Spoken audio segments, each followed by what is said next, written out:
While the Ombudsman for Banking Services has released its annual report, it says it managed to resolve more cases than in the previous year. Now, the Ombud also says the number of ATM fraud complaints have decreased, and it is concerned, however, about the increase in debt-related stress complaints or debt stress-related complaints. So for more on this issue, we're joined now by Ombud Rihanna Steyn. Rihanna, thanks a lot for joining us on Newsnight this evening. Good evening. Let's talk a little bit about this. I saw this and I thought, my goodness, the debt stress-related complaints doubled from about 3.6 to about 6.5%.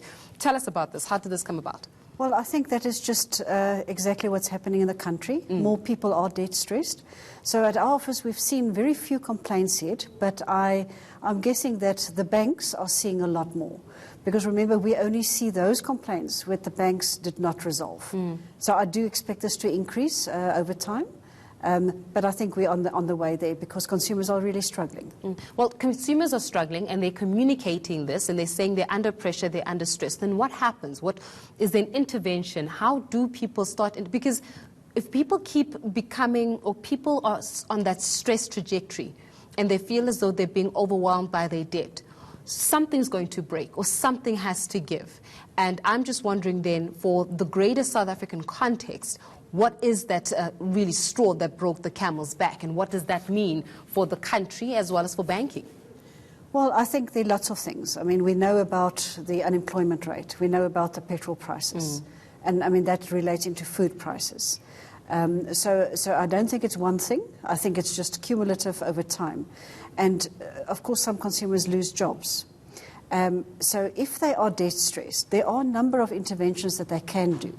I mean, there is debt counselling. There's the new debt relief bill where some consumers are going to be able to apply for complete debt relief. But, you know, they're mitigating factors there. Yeah, they are their requirements. So I think there are things to do. The most important is that they need to talk to their credit providers before legal action is taken, before judgments are taken. And I think we've seen the tip of the iceberg where consumers are debt stressed.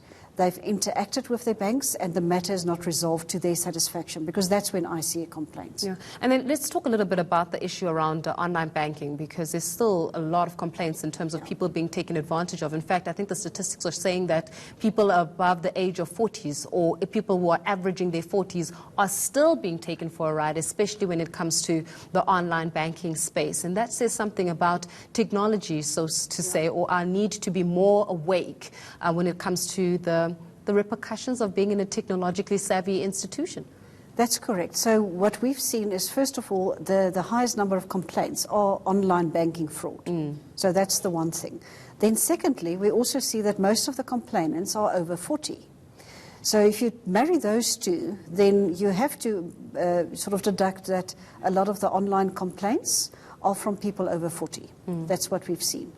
So it's not clear to us whether they are being targeted or whether they just are vulnerable to fall for the scams. Because remember... What scam? Is it the phishing scam? There's a phishing scam. There's the phone scams. I mean, that is where people phone you and they pretend to be from the bank. Okay. And because the consumers absolutely believe this, they often threaten that if they don't give the information, their online login information, they will lose money. They believe it, they give the information, and that is when they lose. Well, an agent calls in and then they say, we've got your ID number. Would you like to confirm your ID number? And I would think that because there's an ID number, somebody has got my ID number, automatically that means that they are a credible individual that is phoning. But then which bank would you say has become more vulnerable to such complaints? Well, I mean, I think if you look at our report, I mean, it does give the number of complaints per bank. But I think fraud is targeted everywhere, because remember, they target the consumers. They do not target a bank. So they target individual consumers because they have some of their information.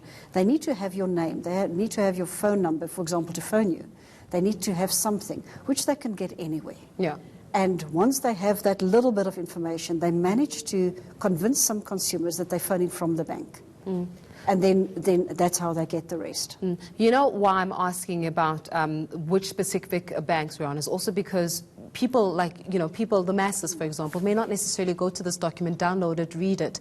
But I would think that it's empowering for them as well to know which banks would be, are more vulnerable to it. Because if that person belongs to that bank, then they need to take extra precaution especially with the way in which they handle their financial affairs. Not to say that we're backlashing the banks, but more to empower viewers to say, listen, if you are banking with such an institution, just be aware and take extra precautionary measures. I'm thinking, how many of us are going to actually download it? So would you say, just giving us not even how many, but just to say the top 3, or which one is standing out in terms of vulnerability? So no, the top 3 banks are very similar. So if in number of complaints. So top number of complaints, and that's overall for the last year, was Absa Bank. Okay. Second was FNB. Third was Nedbank. Fourth, Standard Bank. Sure. The previous year, the stats looked different. So for the impression we have is that every year there's a different bank that's targeted, in the sense that their website is recreated and their consumers are targeted. So whether it will see the same stats next year is anybody's guess. But all we can do is to warn consumers across the board to be so careful when they pick up that phone and they think they're talking to the bank, and when they click on a website and they think they're on the bank, because they may not be. Sure. It's quite scary, unfortunately, that people become more vulnerable and susceptible to any form of phishing and also any form of criminal activity. We're going to leave our conversation there, but thanks all for joining us. And I know that for individuals that are banking with those various banks, I mean, you mentioned the likes of Absa, FNB, I think Standard Bank came out the least. Nedbank, third, fourth Standard Bank. Nedbank third, fourth Standard Bank. Yeah. But of course, that could be for... It's like all our banks. Yeah. Really.